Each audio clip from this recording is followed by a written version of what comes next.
Bonjour à tous, on se retrouve aujourd'hui pour une nouvelle vidéo sur une étude qui n'est pas une étude scientifique, c'est un petit peu particulier.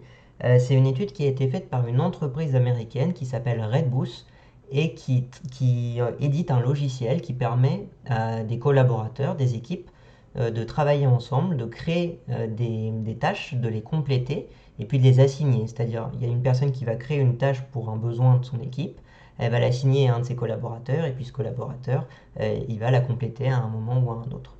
Et cette entreprise, Redboost, s'est dit, bah, j'ai plein de données sur le nombre de tâches qui ont été créées, le nombre de tâches qui ont été complétées, et puis quand est-ce qu'elles ont été créées, quand est-ce qu'elles ont été complétées. On va les utiliser pour savoir, pour en déduire en fait, euh, quand est-ce que les personnes sont les plus productifs, quand est-ce que les utilisateurs de mon application sont les plus productifs, et donc en généralisant, quand est-ce que les personnes qui travaillent sont le plus productifs au travail.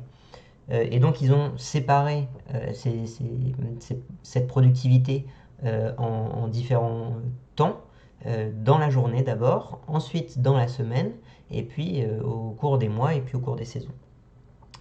Donc on commence tout de suite par l'étude dans la journée, où en fait il y a un petit graphique que je vous montre, qui est donc le pourcentage en bleu, le pourcentage de tâches créées, et en rouge, le pourcentage de tâches complétées. Vous voyez que c'est un peu la même, donc ensuite ils les ont agrégées au cours du temps.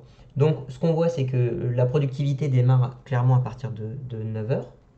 Voilà, ça commence vraiment à monter à partir de 9 heures. Ça monte jusqu'à 11 heures. Ça redescend pendant le repas, à midi. Et puis ça remonte un peu jusqu'à 3-4 heures. Et puis après, ça redescend.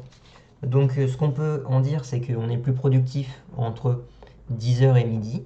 On redevient un peu productif à partir de 14, plutôt 15 heures, jusqu'à 16 heures. Et puis ensuite, la productivité rebaisse jusqu'à la fin de la journée.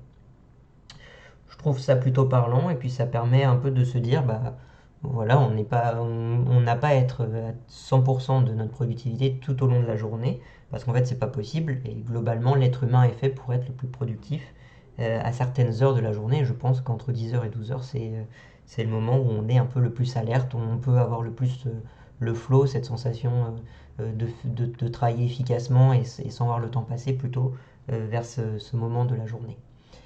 La deuxième partie de cette étude, c'est de voir la productivité non pas au cours de la journée, mais au cours des jours de la semaine. Et là, petite surprise pour certains, je pense. Globalement, on est à peu près aussi productif tous les jours de la semaine, sauf un jour en particulier où on est beaucoup moins productif que les autres jours, c'est le vendredi. Euh, Quand même, la productivité n'est pas détruite le vendredi, on est quand même productif, mais on voit une vraie différence avec les autres jours. On est à peu près aux alentours des 20% les trois autres jours. On a le jeudi où on a 18%, mais globalement, c'est à peu près la même productivité. Et par contre, le vendredi, on n'est plus qu'à 16%, donc on baisse quand même par rapport aux autres jours notre productivité le vendredi. Et ensuite, il nous reste à voir la productivité en fonction des mois de l'année. Alors, quels sont les mois les plus productifs et les mois les moins productifs? Les mois les plus productifs sont globalement les mois d'automne, avec les mois d'octobre et les mois de novembre. Et les mois les moins productifs sont globalement les mois d'hiver, avec les mois de janvier et de février. Moi, je pensais que les mois les moins productifs, ce seraient plutôt les mois d'été, parce qu'on sort, parce qu'on fait autre chose, parce qu'on vit un peu plus l'été. En fait, c'est pas du tout le cas. Je vous montre globalement, alors c'est un peu flou, je suis désolé.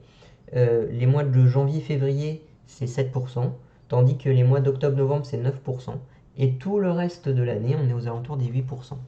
Donc on voit bien globalement que on est au-dessus de 9% seulement 2 mois dans l'année, c'est le mois d'octobre et le mois de novembre, et on est en dessous des 8%, seulement 2 mois dans l'année, les mois de janvier et les mois de février.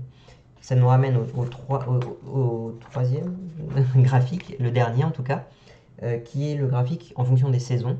On voit qu'effectivement le mois de la saison d'automne est beaucoup plus productif, 27%, et les mois d'hiver sont beaucoup moins productifs, 22%.